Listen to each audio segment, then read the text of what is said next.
Hello everyone, welcome to GGN. Today is Friday, June 29th, 2012, and I'm Darko. This is my website, ggnonline.com.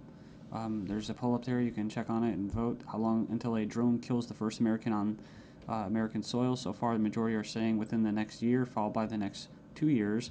You can follow GGN with your email address, also on YouTube, ddarko2012 and ddarko2013.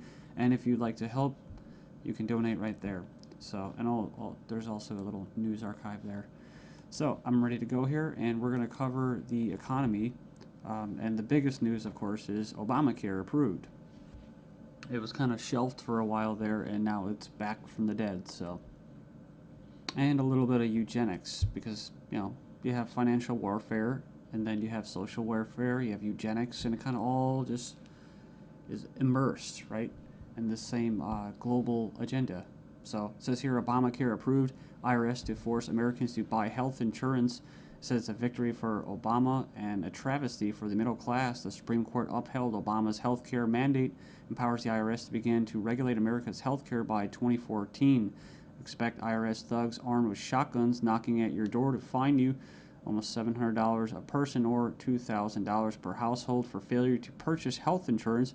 If you fail to pay the outrageous fine, expect to be sued by the IRS. It says here that revised healthcare laws remove the penalty of almost $250,000 in imprisonment up to 5 years.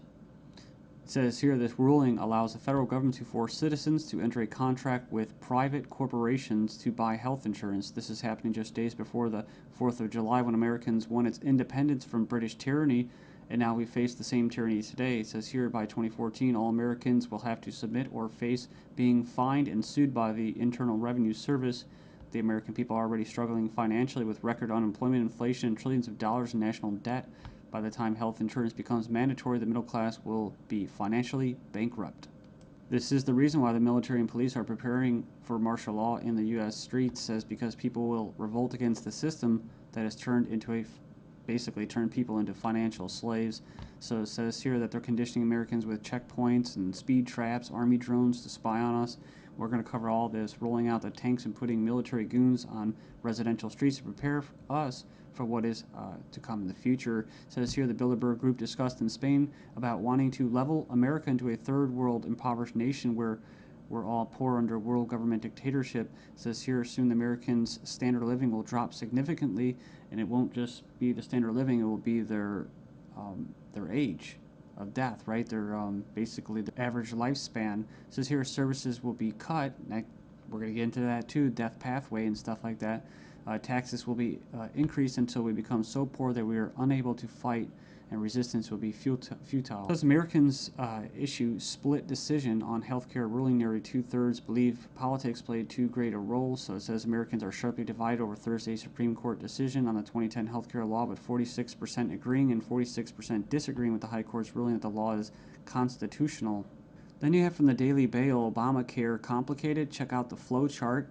And yeah, there's our buddy, the IRS, right there. But it's just a god-awful mess. And you have Secretary of Health and Human Services in the middle. All these different vested interests, all these different bureaucracies. And the biggest invested interest that helped write the bill was the insurance companies. And they're the ones that are going to basically, how could you say, not profit. Well, they will profit, but they're going to get the best advantage from this, right? And if you would like an anarchist perspective on the whole Obamacare thing, I think Stefan Molyneux did a pretty good analysis of this. I think he held back a lot. I think he's gone over it and made his point so many times, his argument, that he was actually kind of just laid back about it. So it's kind of nice. It's 18 minutes, not too long. The truth about Obamacare, yes, it's even worse than you think. And right here in the description, he puts in there the 6 facts that he presents in his argument. So fact 1, there is no law in the U.S. anymore. Basically what he's saying is that if they could just do anything, then there's no law, right? And it's tricky because, in quote, in a stateless society, there would be what? No law. Well, there would still be common law. See, this isn't common law. This is political law. That's why you have pigs, political law enforcement, and the like that are going to be enforcing this, federal agents and that.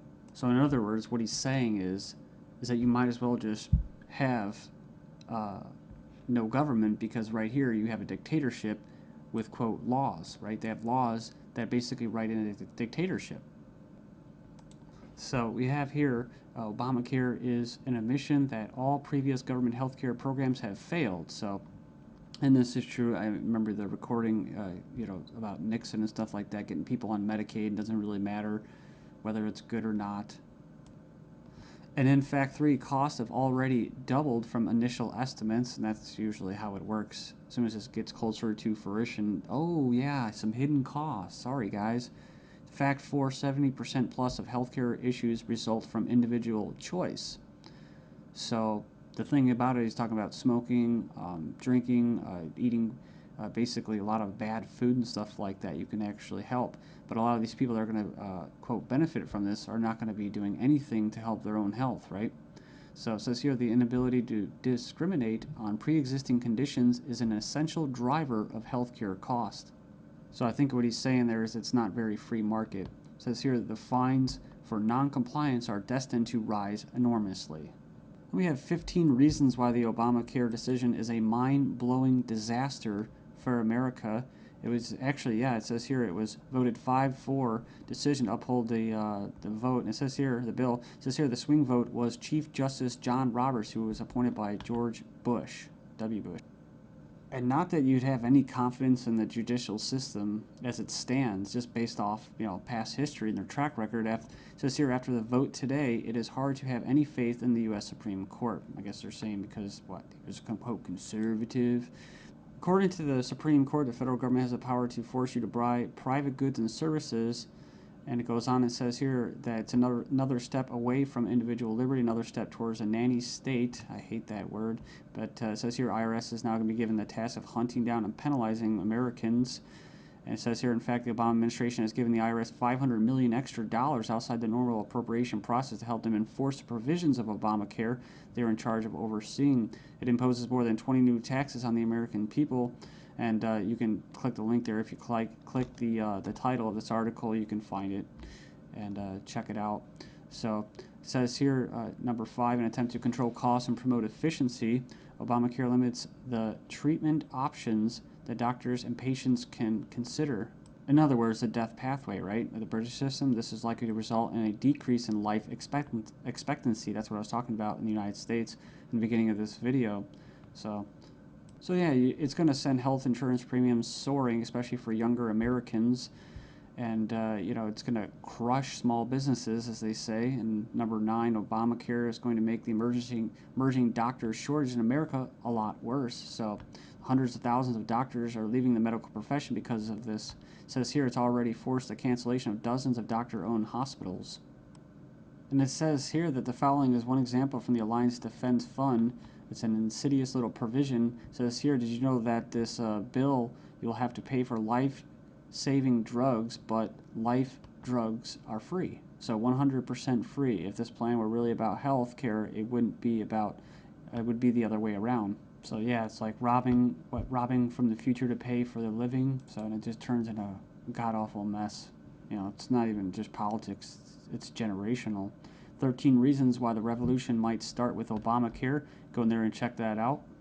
I'll just name a few and you can hopefully go in there and check it out. It says here that's a direct tax which is unconstitutional under Article 1, Section 9. And you can go in there and read that. It says here it violates states' rights since federal government does not have the constitutional authority to take over healthcare as stated in the 10th Amendment outlined in the Bill of Rights. This mandate is involuntary servitude or slavery to big banks and insurance industries, neither slavery nor involuntary servitude except as punishment for a crime whereof the party shall be duly convicted. Basically, the 13th Amendment. So yeah, that's the federal government's 4th of July Independence Day present to Americans. It's pretty crazy. I mean, you think the timing of this was just happenstance? I bet it isn't. Let's just show you. Just give you a big middle finger right in front of your face.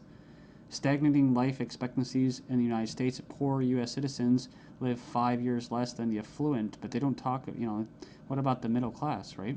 So despite modest gains in lifespan over the past century, the United States still trails many of the world countries when it comes to life expectancy. We remember this article, top doctors chilling claim the NHS kills off 130,000 elderly patients every year. It says here, a professor says doctors use death pathway to euthanasia of elderly. Says here that Liverpool care pathway, death pathway, may be slippery slope to backdoor euthanasia. This is from 2009 from the Telegraph. Says here that the patient assessment selects those deemed close to death for withdrawal of food and fluids or being placed on a continuous sedation until they die off. Next up, we have another little example. Doctors said this individual was a typical lazy teenager. Actually, she had an aggressive form of cancer. So it goes on here. It says that she was finally diagnosed after she had an MRI scan following